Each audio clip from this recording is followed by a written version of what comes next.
جو صرف اپنے رب کو راضی کرنے کے لیے ان انجان لوگوں کے لیے ہمیشہ پہنچ جاتے ہیں جہاں کوئی اور نہیں پہنچتا. کہیں سیلاب آیا ہوا ہو, کہیں طوفان آیا ہوا ہو, کہیں کوئی حادثہ آیا ہو, وہ جو کراچی میں گرا تھا جہاز, یا کہیں جب یہ زلزلہ آتا ہے, اللہ جانے یہ الخدمت والے, اور یہ سارے یا ملازم ہوتے ہیں یا بزنس مین ہوتے ہیں یا اسٹوڈنٹ ہوتے ہیں, اس لمحے یہ آپس میں ان کی چین آف کمانڈ ایسے جڑ جاتی ہے. مجھے ان کے رہنماؤں کے ساتھ سفر کرنے کا موقع ملا. ان کے جو سربراہ ہیں ان کا نام محمد عبدالشکور ہے. اس وقت مرحل عمر میں وہ کافی زیادہ ہوں گے, پر ہمت میں اور جذبے میں اور کمٹمنٹ میں ایسے لاجواب آدمی. مجھے ان کے ساتھ کئی ملکوں میں جانے کا اتفاق ہوا, اور ہر جگہ میں نے ان کو ایسا شاندار انسان پایا کہ جس کے ساتھ بیٹھتے ہوئے, مجھے یاد ہے میرے پاس استنبول میں ٹھہرنے کا وقت تھا, پر میں نے صرف عبدالشکور صاحب کے ساتھ سفر کرنے کی خاطر استنبول میں رکا نہیں, اور میں ساتھ ان کے واپس پاکستان آ گیا. یہ اتنی اچھی کمپنی تھی. ان کا عمر کا مسئلہ ہو, ان کی بیماری کا مسئلہ ہو, ان کے ساتھیوں کے کوئی مسائل کا معاملہ ہو, پر جس لمحے انہوں نے خدمت کرنی ہوتی ہے, یہ خدمت نہیں کرتے, یہ الخدمت کرتے ہیں. یعنی الخدمت یہ سپرلیٹو ڈگری ہے. ان سب کو سلام کرنے کو جی چاہتا ہے, ان سب کو ان کے ہاتھوں کو بوسہ دینے کو جی چاہتا ہے. انہوں نے جا کے ان زخمی بچوں کو, عورتوں کو, ان کے سامان کو وہاں سے ریسکیو بھی کیا, جن کی لاشوں کو ان کے ٹکڑے ٹکڑے ہوئے تھے. آپ سوچئے, ان کے گھروں کے پتے ڈھونڈے ان کے سامان میں سے, پھر ان کے کفن کا انتظام کیا, پھر ان کے ڈیڈ باڈیز کو سنبھالنے کا انتظام کیا, اور ان 100 سے زیادہ جو زخمی لوگ تھے وہ, اور جو 65 بیچاری ڈیڈ.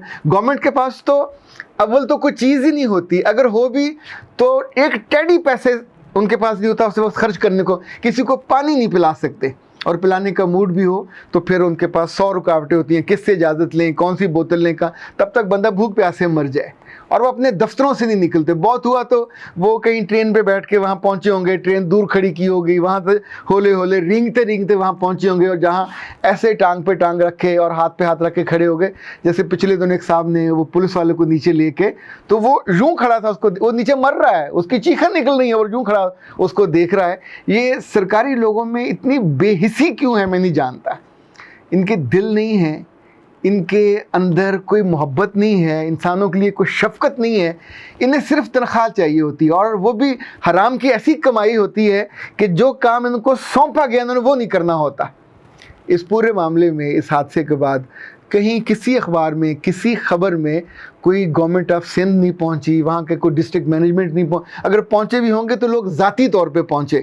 لیکن یہ جو الخدمت کے لوگ ہیں, جن کو میں نے کہا یہ عاشق کون سی بستی کے رہنے والے ہیں, یہ وہاں پہنچے ان کھانوں کے ساتھ. انہوں نے کسی سے چندہ نہیں مانگا. میں نے تو اخبار میں کوئی, ان دونوں اخباروں میں کوئی ان کا اشتہار نہیں ہے, نہ ان کا کوئی تصویر آئی, نہ انہوں نے کہیں اپنی کوئی تصویریں کھنچوائیں.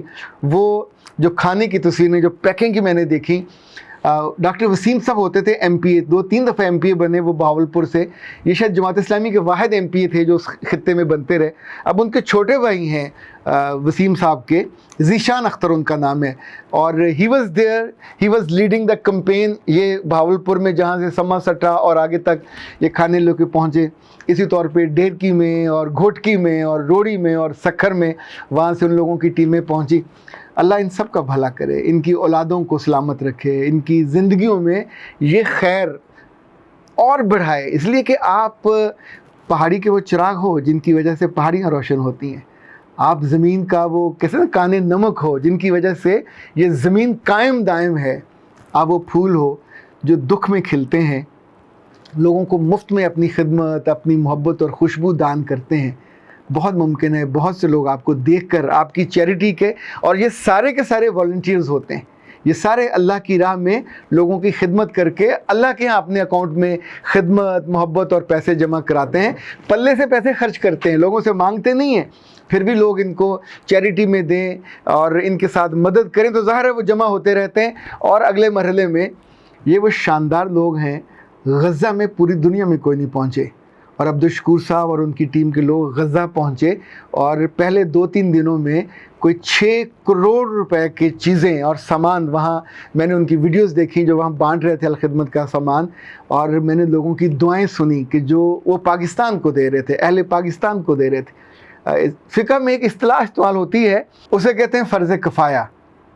جب لوگ مفاد میں ڈوبے ہوئے ہوں جب لوگ فرض شناسی بھولے ہوئے ہوں اور جب لوگوں پہ حادثوں کے بعد ان کے دل میں نرمی نہ اترتی ہو، تو ایسے میں الخدمت کے یہ 5,000 7,000 جتنے بھی لوگ ہیں مخلص اور بے لوث، یہ ہر جگہ پہنچتے ہیں۔ یہ فرض کفایہ ہے، یہ اس امت کا فرض کفایہ ہے، یہ اس پاکستان کا فرض کفایہ ہے۔ میرے بس میں ہو تو میں لوگوں سے کہوں کہ اپنے بیٹوں کو اور اپنی بیٹیوں کو ان کے ساتھ شامل کیا کریں۔ جب حالات اچھے ہوں، جب زندگی نارمل ہو، وہ اس محبت کو سیکھیں، وہ اس سنسیریٹی کو سیکھیں، وہ اللہ کی راہ میں خدمت کے جذبے کو سیکھیں کہ جب کوئی آپ کو مفاد نہ ہو، پلے سے کھانا ہو، پلے سے پینا ہو اور پلے سے لوگوں پہ لگانا ہو، یا پھر وہ لوگ جو اس نیکی کے کام کو اچھا سمجھتے ہوں۔ میرا خیال ہے پچھلے سال لوگوں نے 8-9 ارب روپے کی چیریٹی ان تک پہنچائی کہ یہ ہماری امانتیں ہیں، آپ مجبور لوگوں تک پہنچائیں، آپ یتیم اور اورفن بچوں تک پہنچائیں۔ اور ایسے حادثوں میں جو لوگ حادثوں کا شکار ہوتے ہیں، پورے ملک میں ان کی ایمبولینسز کی پوری سروس ہے، ہاسپٹلز ہیں، سکولز ہیں، اور میرا خیال میں نے ان کے ڈائگنوسٹک سینٹرز بھی دیکھے ہیں۔ مجھے یاد ہے جب میں غزہ میں تھا تو وہاں ڈاکٹرز نے کہا ہمیں وہ مشین چاہیے، چونکہ بچوں کی بار بار آنکھیں ضائع ہو جاتی ہیں جب یہ حادثے ہوتے ہیں اور اسرائیل حملہ کرتا ہے۔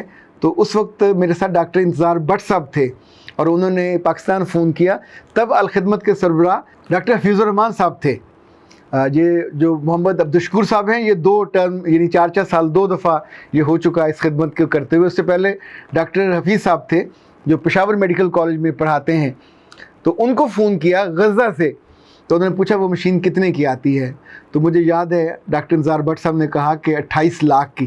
تو انہوں نے کہا ٹھیک ہے بندہ بھیج دیں غزہ سے، صبح قاہرہ اور فلاں سٹور پہ چلا جائے، وہاں پیسے پہنچ جائیں گے۔ یعنی اٹ ہیپنڈ، اگلے روز غزہ سے ایک نوجوان وہاں پہنچا قاہرہ اور اس سٹور پہ گیا، وہاں پیسے پاکستان سے 28 لاکھ روپیہ پہنچ چکا تھا جو انہوں نے وہاں سے وہ مشین خریدی۔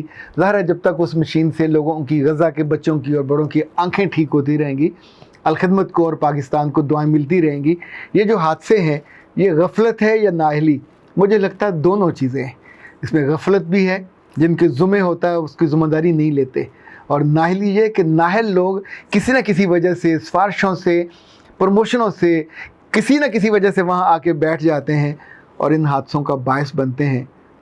باراتیں برباد ہو جاتی ہیں، لوگوں کی زندگیاں، ان کے خواب تباہ ہو جاتے ہیں، جسم ٹکڑے ٹکڑے ہو جاتے ہیں، وہاں سے ان کے وجودوں کو پورا کرنے کے لیے لاشوں کو اٹھانا پڑتا ہے، پر ان کے آنکھوں میں نہ تو آنسو آتے ہیں، نہ ان کا ضمیر جاگتا ہے۔